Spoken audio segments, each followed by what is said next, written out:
Moshi Moshi. Hello, I'm Zeb Ramsbotham, and I'm Annie Ramsbotham. and we're the Rambling Ramsbothams. Our journey might be rambling, but we hope this podcast isn't. And hopefully you enjoy our new podcast art. Yeah, I forgot that this is the first episode since we announced that. Yeah, I think last episode you announced it, and then we changed it for that episode's upload. And then now, yeah, it's different. The whole website's updated now, if you haven't checked that out yet. It's true. And while you're on ramblingramsbothams.com, you can also sign up for our new newsletter. And Zeb's a very good writer, and you might have noticed that he's been writing some blogs on the Rams Ramble, which is what he's cleverly titled our blog. But he has decided that he has it in him to do a monthly newsletter. And so if you sign up for that, you'll get a little thing from Zeb in your inbox every month that not only does it have a link to at least one blog that he's written that month, it'll also have the links to our podcast for the month and also a secret. Yeah, so we were thinking it'd be a nice way to kind of do like a quick, just recap at the end of the month. Maybe if you don't listen to every episode, which is totally fine. Don't have to listen to every episode of the podcast. You can still get the highlights emailed to you. Yeah, maybe we'll include just a quick little blurb about what we talked about in the episode, plus a blog article, and also part of that's motivation to help me write something every month. Mm-hmm. So that'd be nice. And then it'll be monthly, I guess, towards the end of the month. So you won't, if you sign up for the newsletter, it's not like you're going to get something every week. Yeah. Because sometimes I hate when you sign up for something and then they send you a million emails. Yeah, you're I'm interested, but I'm not that interested. Yeah, I didn't need all that. And then also we have to mention thanks to Utterly Gorgeous Cats. Oh yeah. Which I guess it's multiple cats. I used to think it was 2 Utterly Gorgeous Cats for some reason, but they had said that they really liked our new podcast art. Yeah, thank you. Yeah, so we're kind of really leaning into the Rams part of our last name. Yeah. And I did have to look up, I know that all rams are males, but we're just going to ignore that part. But rams and some ewes have horns. So that's why both the little rams on the art, I guess you can be the ram. You wanted to be fierce and have some horns you yourself. You can be the ram that has the bigger horns. I guess that's gender specific. The other thing that you won't know unless you're watching this on YouTube is maybe you can't even see this on YouTube, but we're both wearing shirts that have our new logos on them, which is exciting. Mine says Rambling Ramsbothams and then has a little text about what we do. And then yours just has the new little logo. Yeah, just a little logo. We're kind of just doing this, I guess, mostly as a fun, personal project. Yeah, I don't know why we're really, branding things, but it is kind of fun to be like, all right. It's fun to pretend we're a big deal. And aesthetically, when things match, it just feels better. Yeah, and we kind of have, a lot of things going on underneath. Obviously, the podcast is, the main thing. I thought you just meant, just in our little minds. Well, I got a lot going on up there. Yes, that. But also just kind of, under this umbrella. We do a lot of stuff, and so we were trying to think of a way to combine it all into one little neat place. So hopefully we'll use the website more. So that's another reason to sign up for the newsletter. Maybe there'll be some fun, interesting updates coming out there. So shameless promoting aside. Yeah, and if you're here, you should review and rate the podcast. Oh, okay. So one more and follow it. Shameless promotion. Yeah, this is just we sponsor ourselves. We paid for all of this. So this episode has been brought to you by Zeb. Yeah, me. And me. Anyway. I do have a slight correction. Oh, yeah. So last episode, and we didn't get any angry emails about this, so maybe not many people noticed, I called it a metropolitan species. It's a cosmopolitan species. Well, I'm glad we didn't get any angry emails, because that seems like hardly the thing to write an angry email about. But... Well, I don't know if you're into... specifics? Yeah, biogeography and the spread of, species throughout the planet. Yeah, how dare you? You might be really... And I did take a graduate class on that topic. Oh, yeah. Which is why You're supposed to be a master's educated person. Well, that's why I knew what it was, but for some reason, I mixed it in my head, and I was thinking it was a metropolitan species. But things like rats and pigeons and stuff like that are cosmopolitan Are cockroaches species. Things like that? I guess so. I mean, they're pretty spread throughout the entire world. Yeah. Well, thank you for that correction. I can sleep well tonight now. Well, I kept thinking about it, and then I went to go Google it, and I realized I'd made a mistake. So sorry. Well, you can always let us know, listener, if you realize we made a mistake. You can just email us. We'd like to know. You know what I'm still thinking about? What? Liquefaction. I'm pretty sure it's liquefaction. If you look that up later. If you look at the spelling of the word, it's faction, not facation. There is a word for liquefaction, though, isn't there? And See, I don't know. There's two different things. We'll check, and then we'll have to come back next episode. Maybe we'll put stuff like that in the newsletter. Maybe. We'll have a whole section on just like, here's the things that we were wrong about. It's like when you have a conversation and then you walk away, but then you think about a good reply. It's kind of like us with the podcast. Sometimes I'll say stuff, and then, a day or two later, I'll be like, oh, yeah, this is what I should have said. That's me every night in bed. When you, instantly fall asleep, I gotta, run through some things in my head from the day that, are, in the grand scheme, completely irrelevant, but in my head, they, Like the time you took that croissant? Yeah, okay, this is, an aside, but we went to a hotel recently, and they had a buffet breakfast, and we had a plate, we were leaving. I guess there was no thing against getting a second plate, but I was like, no, that was enough. But then as I'm leaving, I'm like, I could go for a second croissant. So I just take the tongs and just take a croissant out of the basket and put it in my other hand. I didn't touch the croissants with my hands or anything. But on the oven that the croissants are on, it says do not touch. I thought that meant don't touch the oven, it's hot. And I was like, well, that was kind that they let me know. What they meant was do not touch the croissants. Yeah, so I walked straight up to the sign that's in English with a huge X, and I'm like, oh, I won't touch it. I'll just take a croissant. And someone came up to me and was like, no, no, no, no. But I had already touched the croissant that I was taking. I was so embarrassed. Anyway. In the grand scheme of things, not a big deal. But yeah, that definitely kept me up at night. So our first bit of actual Japanese news that we can tie into all this, helpful to you, is that to remember there's been some discussion and debate that's interesting about people visiting Ishikawa and whether or not as a tourist you should still come to Ishikawa, and if you should visit Kanazawa and any of those areas. And I think we've mentioned it before, but you definitely should. And the prefectural government and even the national government is actually heavily encouraging people to come. Yeah, there's really not a debate. Yeah. It's just don't go to the Nodo area of Ishikawa. Yeah, it's one of those funny things. It's it's a debate among Westerners who feel some kind of, I don't know, strong feeling, because you'll see, I've read a lot online where people have an itinerary about coming to Japan, and they'll ask people to review their itinerary, and then sometimes there'll be a comment underneath it that's well, just so you know, this area recently, I don't know if you know, but this area is destroyed. Disaster. Yeah, you shouldn't go. Well, it's and the whole prefecture is not Nodo. Certainly Nodo is in a difficult time right now, but like we said in the last episode, tourism money for this prefecture will help the whole prefecture. So yeah, and it's so much to the point where the national government is actually thinking about introducing a go-to campaign, which they actually did this during COVID to incentivize tourism within the country, where you could get coupons for traveling outside of the prefecture you lived in, and you would get discounts at hotels and stuff. They're thinking about introducing that for Ishikawa. They have. So I saw it. It's only in Japanese, but I meant to tell you about this. I clicked on the website, and there's things where it's say we booked a dinner at this hotel that's participating in the campaign. Part of our dinner proceeds would go to the earthquake fund. Oh, the thing I saw was the government would subsidize your hotel nights for staying, the go-to campaign. Well, the thing that they have done is an exciting train discount that anyone can do right now. Yeah, this one is interesting because, the article, this one's particularly about getting people to go from Tokyo to Kanazawa. So the Japan Rail Company introduced a new train pass that's a really nice price for round trips from Tokyo to the Hokuriku region. Plus, you get additional lines within the region.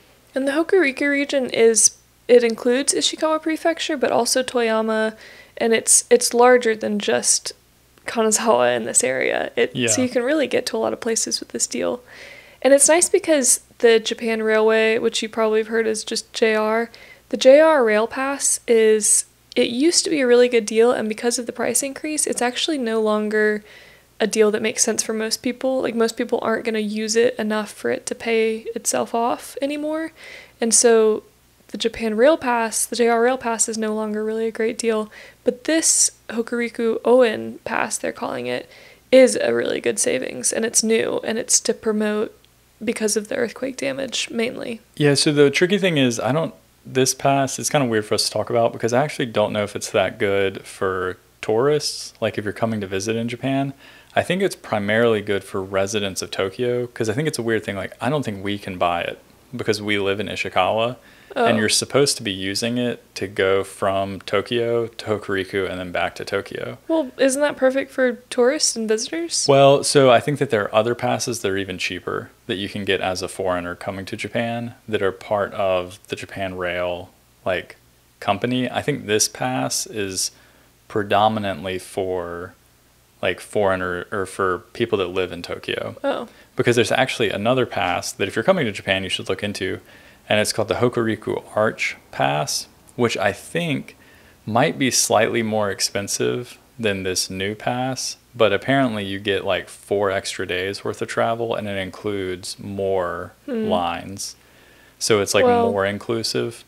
So it's a little tricky, but you can look into it. It depends on how many days you're trying to stay in this region, and you can look at either one and see which one makes sense for you. But for numbers wise, like by itself, from going from Tokyo to Kanazawa Station, round trip, so if you were flying in and out of Tokyo and you wanted to go to Kanazawa and come back, it would be 27,700 yen or $188 for the round trip.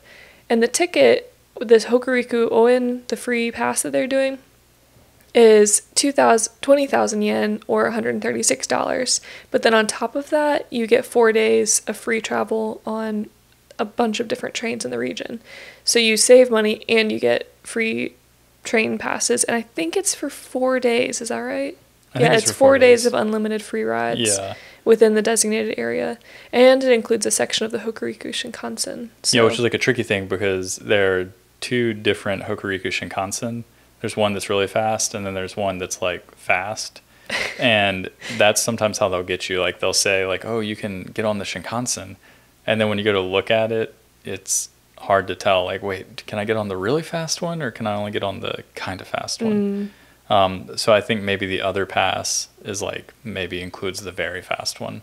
Overall, you should just remember. Saves you only 30 minutes. So. Yeah, and just remember, if you look on the JR company like website, they often have these little passes that connect like sections of Japan. Like, you can get one pass that's like only good for Kanto, or like only good for Kyushu, and stuff like that. So it's like, always remember to look into that, because if you're just booking like single tickets, or you're just like showing up and hopping on trains, it can get expensive really fast. Whereas if you bought one of the passes ahead of time, it might pay for itself, and it probably would. Depending on where you're going, yeah, and how long. But yeah, we'll link in the show notes some more info to that. That hip lingo. Yeah. There's another holiday that's coming up again. Yeah, this one, it's this Friday. So I'm really excited because last week I had a 4-day week. And then this week I have a 4-day week. I forgot about that. Yeah. But this time it's because we're celebrating a birth. The birthday? Of the emperor. So this one I actually thought was really interesting. So it's February 23rd. And yes, it is the emperor's literal birthday. So it changes depending on the emperor. So our current emperor was born on February 23rd.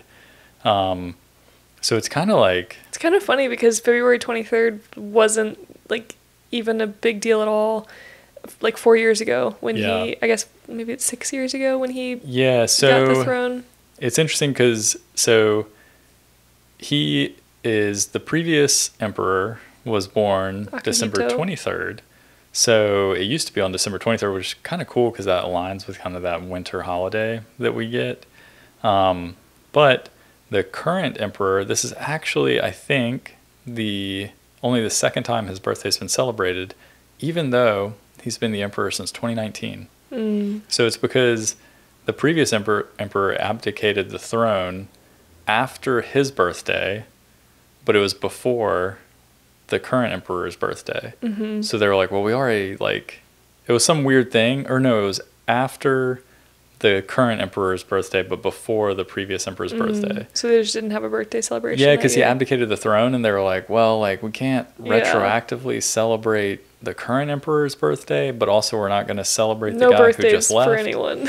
Yeah, so in 2019, there was actually not an emperor's birthday holiday. And then we all know what happened. There was COVID.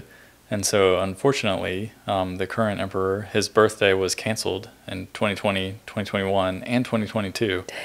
So last year was the first time that he got to celebrate it. It's not like a really fun celebration, to be fair. Like, they just have a public ceremony in the Imperial Palace. I guess it's cool that the emperor comes out and greets the public. And by greets, I just mean they kind of like wave from the balcony. I think he gives like a little speech, maybe. Yeah. It's still nice, I guess, recognition. Probably more people are just pleased by the fact that they get the day off work. I think so, but there are people, kind of like the royals, you know, with England, there are people that are really into the imperial family. It's true. So apparently people write the emperor letters in the week leading up to his birthday to kind of talk about things. And you would think it's interesting because Japan's such an old country and many of the holidays are very old. You would think, oh, this is one of those really old holidays. But it's not. It wasn't a public holiday until after World War II. In 1948, although there is evidence that they've been celebrating the emperor's birthday as far back as 779, but they think far back. Yeah, they just think back then it was more of like an imperial court thing. So like the emperor's cronies would get around and they'd throw a big party, but like the commoners really weren't in on it. So yeah, it's just kind of pretty interesting that it is his literal birthday. So we'll be celebrating it by not going to work this coming Friday. And I'm excited. Yeah. Well, do you know what else was exciting about this week? That was a really bad transition. Sorry. Yeah. So Annie had a pretty exciting week last week because she got to be a model again. Yeah, model is like a strong word, but I guess it relates more to what we were talking about earlier. Skipping back before the emperor, when we were talking about how the prefecture and the government is trying to promote Ishikawa. So I got invited to be, I guess, the subject of photos that are promoting Ishikawa in this region, specifically the Kanazawa and Kaga areas. Of course, Is that how you would put it on your resume? What? The subject Professional of photos? subject. Well, model seems a little extreme, but like they just needed someone who looked obviously not Japanese. I just like telling people that. Yeah. Yeah, my wife is a model. I was a model in Japan previously. Not a big deal. In a foreign country, you wouldn't have ever seen the photos. I'm a foreign model. Anyway, so the government, Ishikawa's prefecture, they're trying to promote tourism in this prefecture. And so they hired... Yeah, so stop telling people online not to come because there's been a disaster. Yeah, so they hired a company in Tokyo that does marketing specifically and works with governments. They also work with influencers. I'm not an influencer, but they reached out to me because they knew I had messaged them previously about something different. And they were like, oh, you live in Ishikawa. Can we take your picture places? You look foreign. And I was like, yeah, that sounds fun. So we did that for 4 days. And it was really cool. And while I'll tell you about the different places we were trying to promote, but another thing while we were like going to these different places is sometimes they would ask other people who looked Western like me if they were tourists and why they were in Kanazawa. And it was really interesting to hear some of their reasons because they were specifically, once you do the kind of warm-up questions like, oh, can I ask you some questions? How many days have you been here? Where are you from?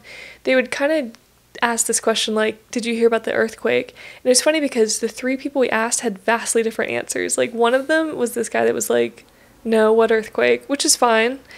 And they were like, oh, okay, just curious. And then the other people were like, we heard about the earthquake, but we were already in Japan. And so we knew from talking to other people who were physically here that it wasn't a big deal and that we should go to that area, not to Noto, but to Kanazawa. And then the other person was like, I was like devastated for Ishikawa and like really thought that I would change my plans, but then like they were convinced once they got to Japan. So it was interesting because none of them had a very strong like, yeah, I knew because of the prefecture's website that we should go. So in the prefecture's website defense, so the thing that we were trying to promote was the Instagram Visit Ishikawa, which is the tourism, I guess the official tourism Instagram for the prefecture. They have, since we were talking to these people, posted an official statement about how you should come to Kanazawa and Kaga. Yeah. But it did take kind of a while to say that, and so it was interesting to hear from people who were visiting, like, that it was unclear. I guess, though, to be fair, in those people's defense, I would never have gone to, like, a state's tourism website. Like, I know there's, like, visitnc.com and, like, Visit Georgia. I never would check a state's tourism website. And also, I mean, when we've traveled in, you know, countries like Spain and stuff, we've been in different regions of the country, and I've never went to, like, let's go to, like, Andalusia's tourism website. That is true. Or let's go to like Barcelona's I guess tourism because website. Visit Ishikawa's website was updated enough that they had a page that was like, here's what's open and here's what's not.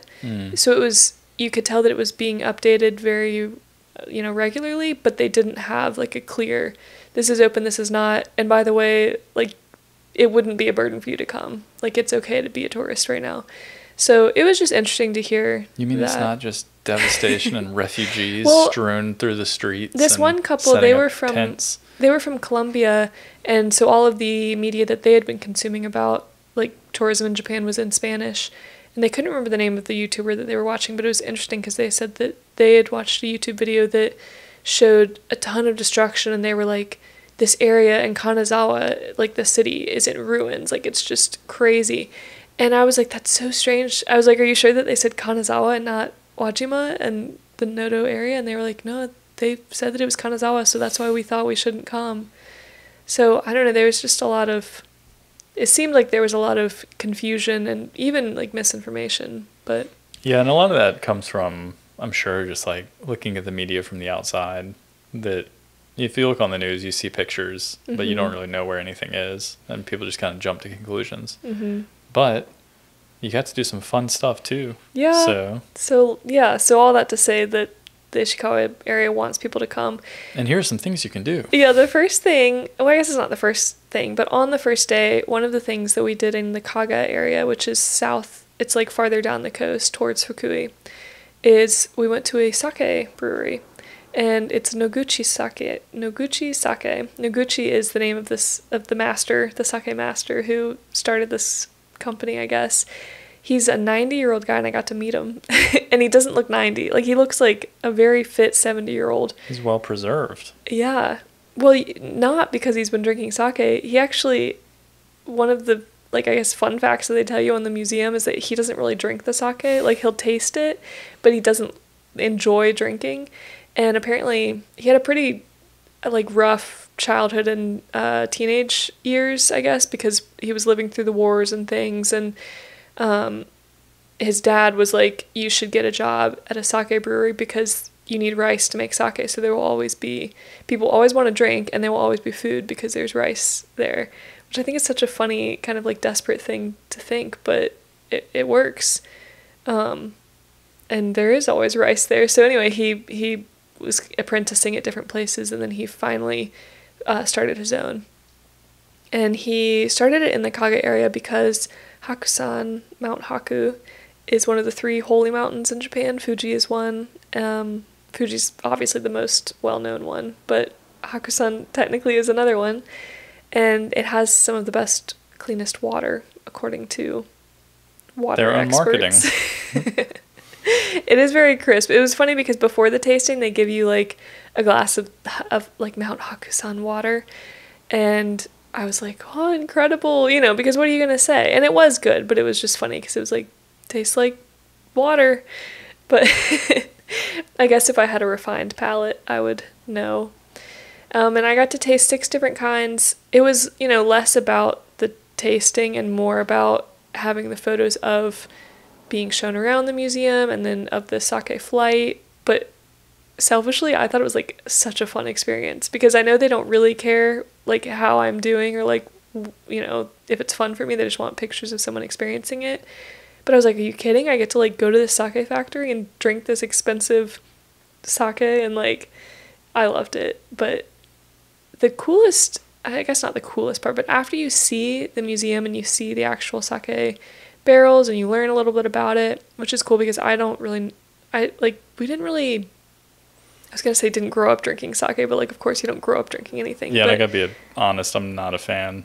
So you don't I would be like with it? well, one, I don't drink, and then two, when I was drinking, sake was never high on my list of. It's a bit like vodka-y. It's just kind of. Oh, really? I think it's much like easier to drink than like I would never just enjoy a glass of vodka. I would just never enjoy a glass of sake. But yeah, that's probably sacrilegious. But I'm with Noguchi on this one. That I wouldn't. Just to make it for others. Well, so I was telling the photographer, I was like, I'm gonna have to think of some words to describe to be not like a good sport, but they're not filming me, but I didn't want to be disrespectful to the person who was physically there, like hosting the tasting, because I didn't want to be like, wow, it's sake. I was like, I don't know, like, what are some words? And they were like, well, you could probably just use the words you would use to like describe wine, like generic, like, oh, it's so crisp, or like fruity or aromatic. And I was like, okay. But then when we got there, they were like more friendly. I thought they would be really like uptight and like, here's this, like you should really enjoy it, and like, anyway, they're very friendly, and they were like, yeah, when you taste sake, you feel it in your throat, and when you taste wine, you feel it in your mouth first. You like taste it in your mouth, but she was like, it's all about like the feeling when it goes down your throat. And I was like, okay, it should burn. Basically. But it was interesting because she poured it in different size glasses. They were all the size of a shot glass, but some of them were very narrow, so you couldn't really smell it as you drank it, and some had a really wide like opening, and so you could smell it at the same time. And it was really interesting that it changed the flavor because of the change of the glass shape. I can't believe it. It was very interesting. And we tried very light sake. We had tried some that was made from locally. This was a big experience. Well, we tried some from. You just really, really like. I'll move on. You're but just a connoisseur now. Thing You're just really into it. One last thing that we tried was amazake, which is sweet sake. And so you might like that if you don't like regular. So. Yeah, anyway. So come to Ishikawa and drink some sake. Yeah, sorry, I got really off on that one, but I won't tell you about everything we did all the days. But another interesting thing that we did, so we were back in Kanazawa, and we were going to this restaurant specifically to promote Wajima lacquerware. So even though we weren't in Wajima, this restaurant gets their lacquerware from there, and they have these elaborate dinners. And so we didn't do the whole dinner, but it was much more casual, where the chef would kind of make something and then present it on a very fancy lacquerware plate bowl thing. I don't know. They had these really elaborate sets where he said that like the one dish was worth 1,000,000 yen. And I was like, geez. And it's because it had all this like inlaid gold and like, of course, lacquerware itself, it can take up to 100 artisans to make, I read, because everybody has a different part to play. You need like the wood, and then you need the lacquerware, and you need the different gold dust, and all these different artisans play a Yeah, part. it's like a big industry, and I don't know what the equivalent, like, for reference, like in the United States is, but it's kind of like there's like a little craftsman's guild, and they're, all trained by, the masters that have been doing lacquerware for, 1,000 years or whatever. Yeah. And so it's kind of like an art that's passed down. And so, yeah, it's a big deal. Well, so one of the dishes that we had was this little cup, and it had like pin cushions. It was like a little pin, decorative pins in this cup. And one of the things that was put on the pins was this croquette, like I don't know if you're a southerner, like a hush puppy, like a fried ball of like warm food. And I was like, that looks delicious, and what an like interesting presentation that it's just been like stabbed onto this pin. And the different heads of the pins, like one had a demon, one had a dog, one had a like flower or something. And I thought, oh, the demon, it was just like setsubun, like it must be like a seasonal dish thing. And they were kind of laughing. They're like, no, it's momotaro. And I was like, okay. Like, I don't know what that is. Apparently, have you ever heard of this folktale? Oh. Yeah. What is it? I mean, like the Peach Boy. Okay, you knew the Peach Boy. I didn't know the Peach Boy. Maybe you've told me before, but... Well, there was a website that I looked into that was like Japanese short stories or Japanese folktales. And so one day for a lesson in school, I was looking up Japanese short stories and Japanese folktales.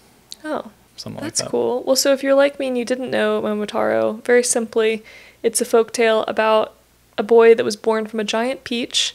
This old like couple. James and the Giant Peach. It is like James and the Giant Peach, kind of. I mean, there's not much more similarities between a boy and a giant peach, because in Momotaro, the peach is floating down a river. This old childless couple really wanted a child, and they find a peach in the river. They cut into it, and there's a baby inside. And just like who was it that got put in the basket and was floating down the river? Moses? Yeah, just like Moses. Yeah, but that's like the opposite. They like sent Moses away down the basket. Okay, yeah. Anyway, Momo is the word for peach, and Taro is the eldest son in the family, apparently. So, Momotaro. But yeah, he has all these adventures. Like, he leaves his parents to go fight a band of demons, and on the way, he befriends a talking dog, a monkey, a pheasant, and he beats the demons. But that was what all those little pins were about, like the dog and the pheasant and the demon. And then the croquette was the giant peach. And then once I realized that, I was like, oh, what a cute presentation. But at first I was like, what a weird, like, why'd they just put a hush puppy on a pincushion and give it to me? It's a little weird. Yeah, if you don't have, like, the context. But now that I know, it's so clever. But I think also, even if I knew, like, I know the Momotaro story, but even then, I don't know if I would have seen the pincushions, and that would have been my first thought. Maybe if you'd grown up, like, with it just being if you were, like, Japanese. Yeah. Maybe. But yeah, I think me personally, I would have been like, okay. Well, the presentation of this restaurant was pretty cool, besides the lacquerware. Speaking of lacquerware, you were telling me about an article you'd read in it's in shambles. Well, yeah. Well, naturally, because of the earthquake, and the one area in the prefecture that does have a lot of destruction is Wajima, which is where Wajima lacquerware is from. And that's also kind of where most of the artisans live, and it's where their workshops are. Yeah, 103 of their establishments, the members of the Wajima Lacquerware Commerce and Industry Cooperative Association, it's a mouthful, 103 of their establishments were damaged in the earthquake. And they have like a school up there, and they haven't been able to continue it, of course, because of the earthquake, so a lot of the students haven't been able to continue learning the craft. And then they have a bunch of issues where naturally they were working on these like elaborate pieces of art, and when the earthquake happened, it knocked everything over. So a lot of the pieces of art that they were working on got destroyed. And then because, like you had mentioned earlier, it's such a huge network of who gets the wood and like who collects the sap from the trees to make the lacquer, and where does the paper come from, and all this stuff. It's kind of like there are so many communities involved that are now damaged that they're really worried that if they can get it restarted or not. And apparently some of the artisans, and of course a lot of them are very old, and apparently some of them that have left Wajima to go live in a habitable place have made it known that they're not returning to Wajima. So naturally people are really concerned about the state of Wajima lacquerware. It is interesting that it is nice because the government has some incentives to bring it back, and they're trying to put some initiatives there. And then also some private investors from, I think, like Osaka are also really interested in helping out the Wajima lacquerware community. I guess that's like a silver lining, but it's a difficult, like long-term effect of the earthquake. Yeah, it's one of those things that I guess you don't really think about, like cultural heritage things in earthquake epicenters, you know, what's lost or what's destroyed, or just things like that. And then, of course, the morning market where most of them had their workshops or sold their lacquerware was completely burned down. So there is nowhere for them to kind of go right now. So yeah, it's kind of like an interesting, I guess interesting is not the right word. It is interesting, but it's just kind of like a sad fallout of the earthquake, that among everything that happened because of the earthquake, there's this now, and I forget what they call it, it's like an intangible cultural artifact or something that they're now worried won't make it back. But well, hopefully, like maybe they can relocate things, or like re-link, like get the missing links that they need to get the process back. Yeah, I guess it's also just difficult because it's so fragile, because many of the people involved are so old. That's true.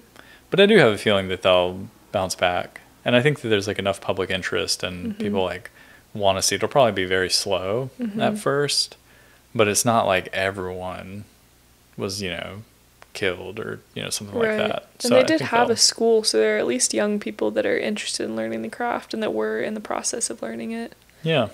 And yeah, the article said the government decided to subsidize up to 10 million yen per case for the revival of this traditional craft. So hopefully that helps. Yeah, we get to see another traditional craft. Yes. The art of being a samurai. Yeah, I guess that's kind of related. So this was also in Kanazawa, and we went to, it was kind of confusing because the photographer and I were like, are we visiting a fermented food salesman, or are we seeing a samurai house? And it was both. So it's interesting because so the host, Masahisa Shijimaya, was the man that I mostly was talking with, and who was kind of teaching me about his family's heritage. And his family comes from like 16 generations back. He showed me the whole family tree, which is so impressive that he has that. But it's a samurai family. And so his ancestors he was passed down the swords from his ancestors. But he married a woman who came from a very important merchant family. And so her family was really important for specifically fermented foods, which are really important to Japanese cuisine in general, like soy sauce and sake, miso. These are all fermented foods. And so she continues, they still have a storefront. Like when you go, you can still buy a ton of different fermented foods in the front, but you can also reserve a samurai kind of experience. And Shijimaya-san will like come down and explain things to you, show you his family swords, and then let you hold the swords. Like we were in this room and he was just like, and here is this giant longsword that was forged in the year like 1500. And I was like, I can't believe that it looks like it was made yesterday. Like it was beautiful. It was like spotless. Of course he does. He said that when he actually received the sword, I don't know from what family member, but I guess it hadn't been in such good condition. So he said that it actually had some rust on it, and he had to get a like he had to get like a very well regarded swordsmith to like polish it up and bring it back to life. Yeah. I guess that's like a smart business move, marrying a famous merchant family, because it's frowned upon to stab people now. You can't really get paid to do that anymore. Well, it was interesting because he pointed on his family tree like to kind of the point where it was no longer like a business to be a samurai person. Yeah. Like he was like, and kind of around the like, I guess the Edo period, I don't know, but it was like when peace came around, it was like, okay, well now nobody needs samurai, so not, at least not in the same way. So learn how to ferment food. The other really interesting thing is that so his wife's family, his wife's father only had daughters, and so he actually took his wife's name to keep the merchant family name going, which I thought was interesting. And I was like, is that common? And he's like, no, it's very rare. Yeah, I can imagine. It's very like patriarchal society. Yeah. Imagine that his family was probably shocked. Maybe so. Or maybe they were like, take the swords, we don't care. Yeah. But yeah, so Shijimaya is her family name that he now has. And if you go to Kabura, which we'll link this to, but kabura.jp is the website for both the fermentation and the samurai thing, where you can book an experience with him. And fascinating.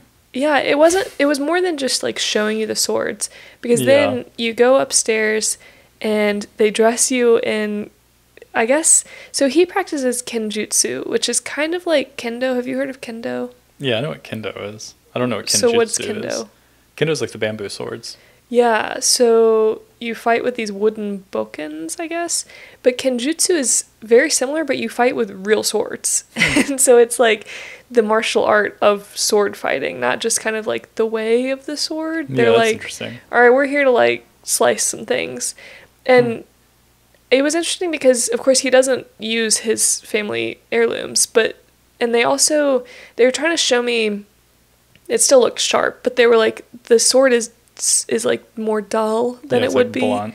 Yeah, like the point is dangerous, but like the sides are like less dangerous. I don't know. They still were like, you can't just whip this thing around. Yeah. But it was very impressive because he sliced this. They soaked a tatami mat and then rolled it up, and they said that it's, I guess, the closest thing to like an arm or something. Yeah. Because it's got all these layers and it's a lot of water, like the human body. And then he did this really cool, like, 3-slash thing through it and cut it, like, clean through 3 different ways. I was very impressed. And then they were like, okay, now you can, like, I didn't get to try. I didn't get to slice anything, but they did let me, like, slice through the air, I guess, while holding the sword. Wow. It felt very powerful. Okay, one other thing I have to tell you about the sword, though. Oh, my. I know I'm talking a lot about each of these things, but when he, like, so when you take the sword out of the scabbard or whatever, there were multiple other things going on, like in the handle of the samurai sword. One was like a very small sword was inside the sword, like inlaid in, that you could like pull out, like a letter opener size. And the other thing he pulled out, which surprised me, he was like, what do you think these are? And they looked like chopsticks. And I was like, is this chopsticks? And he was like, everybody says it, but it's actually a comb. Haha, you've been tricked. Well, they do look like chopsticks, except that they were metal and they were flat on one end.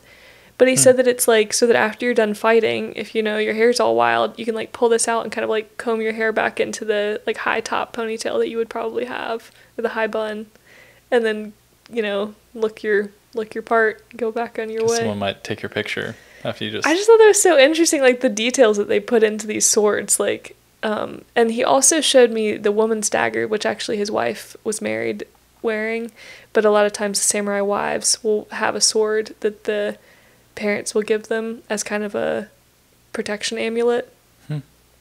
So, and the sword handles, guess what animal skin the sword handles were made out of? You told me it was like a stingray or something. It is a sting. Isn't that so, like, I would have never guessed stingray skin. It was bumpy and white, but he said it was good for grip.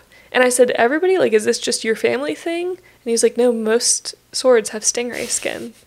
So, yeah, anyway, fascinating. Anyway. Yeah, so. Tell me about Kanazawa's Golden Guy. Okay, last thing I'll tell you about. The listener's probably like, okay. So, Golden Guy is this area in Tokyo that I think we talked about before, but it's like a very well-known small bar area. Like, lots of izakayas are there, and the bars are so small that you can only really fit 5 to 7 people in them. Mm-hmm. But there's a place that's very similar to that that's in Kanazawa, and it's in the Kadamachi area, which is, it used to be the very popular downtown until the station opened, and then kind of town grew closer to the station naturally. But in the Kadamachi area, you can go into these cool retro feeling bars where the one that we went into, it honestly just felt like you walked into someone's kitchen, because the lady that was running it, she also was just kind of, she was dressed in a very, like, not homely, that sounds negative, but like a flattering but casual kimono, and then an apron on top, and she just looked like a mom, and she was like, oh, welcome home, like when you walk into the bar. And the meals, I mean, it wasn't a restaurant, you were going there to drink and hang out, but the food options, she cooked 6 or so dishes a night, and that was just kind of all there was, and they were available and just on the bar, and you could just say, oh, I'd like some of the noodles that you have tonight, and she would just put some on a plate and give it to you. But there wasn't any, like, if everybody that night decided to have noodles, that was it. So yeah, not like a menu, yeah, I guess. Yeah, it was a very, like, cozy way to eat, and that kind of bar style is so interesting because I guess if you don't have anyone to go to the bar with, you never have to drink alone. Like in America, which is the only other really bar experience I have, but like when you go and you sit at the counter, maybe you'll talk to the bartender, but not really. Like they're not really there to like chat with you. But in these small bars, you might be one of 5 people in the bar. And so if you're just the only one in there, you and the barmaster are going to be chatting. And then if somebody else comes in, they're sitting right next to you like you're sharing a table. Yeah. So you don't have to have a friend to go with you to the bar. It's very interesting. It probably makes for a lot of like serendipitous meetings, or like a very good third place location to bring up your last topic. Yeah, I guess so. I think that it does kind of put like a lot of pressure, I guess, on like the bar person. But yeah, I don't know. If you're just going though to like escape from a long day and you don't want to chat, I wouldn't really go to one of those bars. You know, like I would have to be in the mood to like talk to somebody. Well, I feel like the bar person might respect your kind of like distance. They probably wouldn't like, I feel like in America there would be like a lot of pressure. Like they would feel like they have to keep the conversation going. But I feel like in Japan you could probably go to one of these places and just kind of sit. Maybe so. But yeah. There were lots of other things that I won't like say any details about what we saw, but some other things that the prefecture is trying to promote is kutanayaki, the pottery that we've talked about before, geisha in Kanazawa, which are actually called geiko. It's just what they call geisha in Kanazawa. Seasonal sushi in Ono. Also soy sauce in Ono. The Omicho market in Kanazawa. Kenroku-in. They were trying to get pictures of the snow, but the snow had already melted. Yeah, they missed it. Yeah. And Kagahachiman dolls. Like the dolls that if you tip them over, they write themselves. It's a Kanazawa thing. Incredible. Yeah. What a whirlwind. It really was. 4 action-packed days. I could have talked about that for a lot more. But the photos that we took also in November were part of this for the fall, and then this was, I guess, a winter shoot. Yeah. None of it will be used until next year because they want to have the photos released with the season. So I guess that makes sense. But it was exciting to be part of. Well, do you have a word of the week? Oh, yeah. Let's hear it. My word is shoyu. Oh. Which is soy sauce. Yeah, that's a good one. Because what I was going to tell you about was, oh no. We talked about that before. Yeah. In a previous episode, you can listen when Annie went to a cafe with some of her friends and got some soy sauce and soy sauce ice cream. Yes. That's what it was. Yeah. So yeah, shoyu. Shoyu is how you say soy sauce. Yeah, so of course if you ask for soy sauce, they won't know what's going on. What's your word of the week? Mine is A. A? A. Okay. Which apparently there's another, you can also say aka. Picture? It's a stingray. Oh. So apparently aka is a red stingray.